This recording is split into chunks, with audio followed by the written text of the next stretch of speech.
Today we are going to learn a new concept which is very rarely taught. Causative word.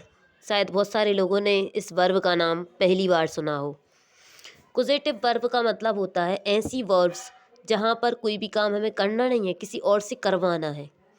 जैसे कि हमें किसी से कपड़े धुलवाना है या हमें अपने बाल कटवाना है, कुछ भी। तो इनमें हम कैसे यूज करेंगे, कैसे हम सेंटेंस को इंग्लिश में ट्रांसलेट करते हैं। तो there are 4 kind of these verbs. ठीक है, सबसे पहली होती है हैव, गेट, सेकंड नंबर पर third make and fourth let. Situation क्या है? When we want to make someone do any work और want to get something done. मतलब जब हम कोई काम किसी से करवाना चाहते हैं या फिर कोई भी चीज़ करना चाहते हैं, इस कंडीशन में इन 4 वर्ब्स का यूज करेंगे। सबसे पहली है हैव और get. Without making any delay let me explain. जैसे मैंने एक सेंटेंस बोला लेट मी एक्सप्लेन, मतलब मुझे एक्सप्लेन करने दो, तो ये सेंटेंस भी इसी का है।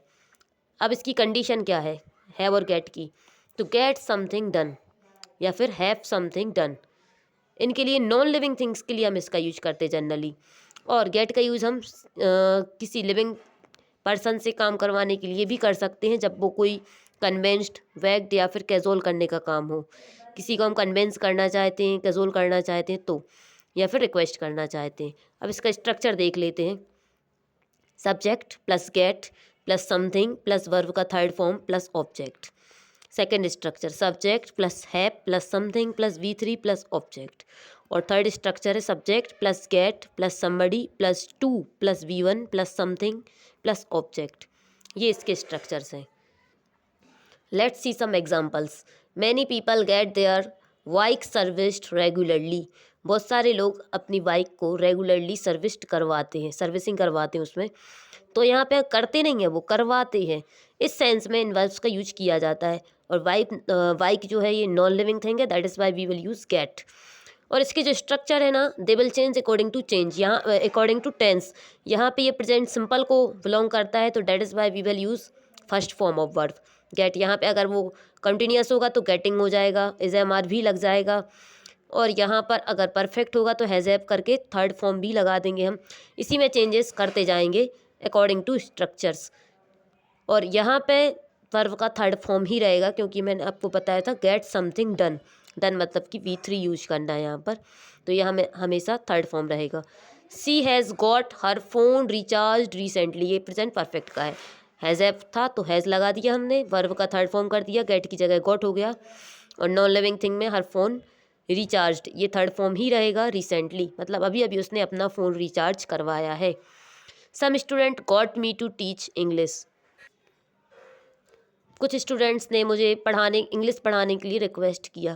तो यहाँ पर ये रिक्वेस्ट के सेंस में आ रहा है, दैट इज़ वाई यहाँ पे हम लिविंग थिंग्स को भी रख सकते हैं, लेकिन गॉट के बाद इसका ऑब्जेक्टिव केस रखेंगे। This thing you should remember.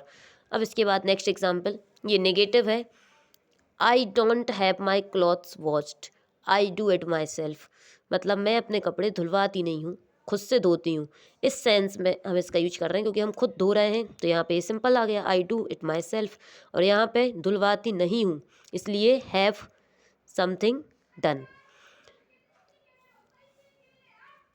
Do you get your hair cut in 2 months, ये इंटेरोगेटिव, ये प्रेजेंट सिंपल को बिलोंग करता है, तो डूडस को हम एज इट इज़ आगे कर देंगे। इसके बाद सब्जेक्ट गेट समथिंग मतलब योर हेयर, ठीक है। और कट कट तीनों फॉर्म सेम होते हैं, cut cut cut. In 2 months से हमने एक्स्ट्रा ऐड कर दिया है, क्या तुम अपने बाल 2 महीने में कटवाते हो। Why have you got your house painted this year, ये हो गया WH वाला कॉन्सेप्ट। ये है परफेक्ट का, तो हैज़ हैव रखना था तो हैव रख दिया हमने, क्योंकि यू लगाया हुआ है। तो वाई हैव यू, और ये गेट का गॉट हो जाएगा। नॉन लिविंग थिंग में योर हाउस आ जाएगा, V3 मतलब पेंटेड हो गया, और ये एक्स्ट्रा दिस ईयर, आपने अपना इस घर इस साल क्यों पुतवाया है। घर जो है बहुत सारे लोग पेंट खुद से भी करते हैं, कुछ लोग नहीं करते हैं। तो according to tense we have to change in verb और स्ट्रक्चर। अगर आपको स्ट्रक्चर्स में कोई भी प्रॉब्लम है, you can tell me, I tell you all the structures in one shot. Thank you so much for watching. इसके और भी अभी रह गए, मेक रह गया और लेट रह गया है, that I will explain you in the second part. Thank you so much.